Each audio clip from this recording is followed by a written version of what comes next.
It's been long talked about, but the end still came as a surprise. A hurried last-minute press conference, 40 minutes warning to announce the end of Daniel Andrews' 9-year reign as Victoria's longest-serving Labor Premier. There's an old saying in politics, go when they're asking you to stay. It's really important. It's really important.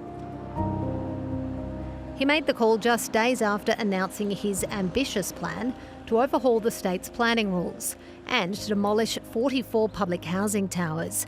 No one knew what was playing on the Premier's mind. When thoughts of what's next and what if I wasn't, when they start to creep in, as I said, you owe it to the people that you love, who give a lot, and you most certainly owe it to the people you serve to say, it's time. It's really something that you keep very close to yourself, and I know he did that, but once you are looking forward to what happens after politics, that's the time you've got to go. Daniel Andrews spoke to the Prime Minister this morning about his decision. Anthony Albanese was full of praise for Mr Andrews. He is a builder. He has built enormous infrastructure benefits for Victoria. He's rebuilt a health system, passion of his from his time as Health Minister and indeed during the pandemic as well. Victoria's gone from the can-do state to the can't-do state, and we've seen that very much this year. And in that time, we've gone from the most financially secure state to the most financially insecure state. And we're going to have to live with that change for some time ahead. Mr Andrews joined the socialist left faction of the Labor Party in 1993. He was elected to Parliament when Steve Bracks became Premier in 2002. In 2010, at 38, he became opposition leader and, in 2014, Premier of Victoria. The people of Victoria have today given to us the greatest of gifts. He's been an outstanding Premier, really, and when you think that he won against all odds in 2014, after just one term of a Liberal government, that was unheard of, really, in Victoria's history, to win... Thank you very much. As an unknown, effectively, and then to go on for record majorities in the next two elections.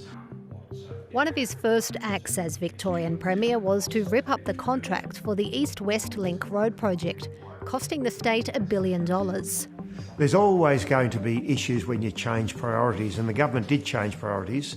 Didn't pursue the East-West Link, and that was known and voted on in 2014. And I think that was sensible and reasonable.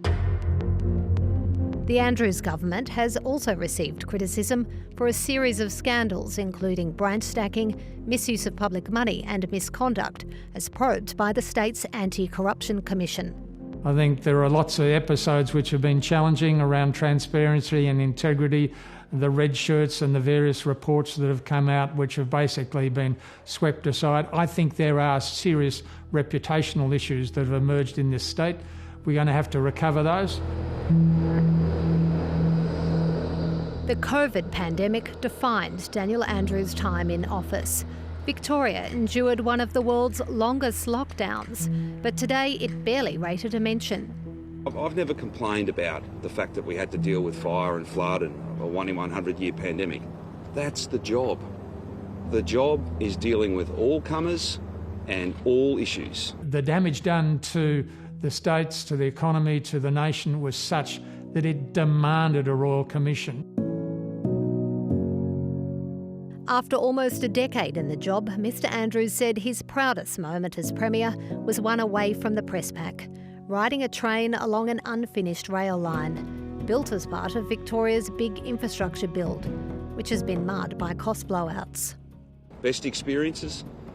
None of you were there.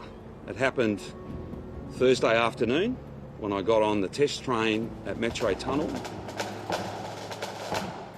Mr Andrews said one of his toughest times as Premier came when 4 police officers were killed after a traffic stop in 2020. Among the very worst moments in this job was speaking to the families of the 4 officers who died. One of his final acts as Victorian Premier was to pull out of the Commonwealth Games, sparking international criticism. It's a decision that will cost the state $380 million. at a time when the state has the highest level of debt in the country. We have lost our competitive advantage about tourism major events. The cancellation of the Commonwealth Games has obviously changed our reputation. That's going to last for some time. It's going to be an enormous turnaround from here. He's kept a great sense of momentum.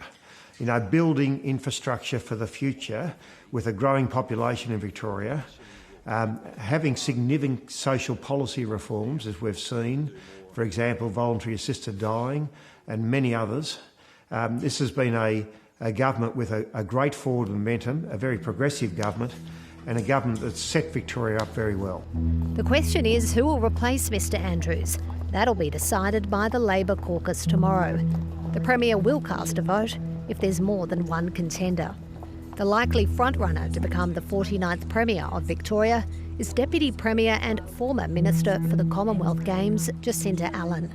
Well, she's also been Minister for Transport Projects, some of which have gone seriously wrong, seriously over budget and were poorly designed in the first place. Obviously the Deputy Premier Jacinta Allen is a very, very strong contender, but there could be others. I understand that there will be a party meeting tomorrow at 12 noon, so we won't have to wait long to find out.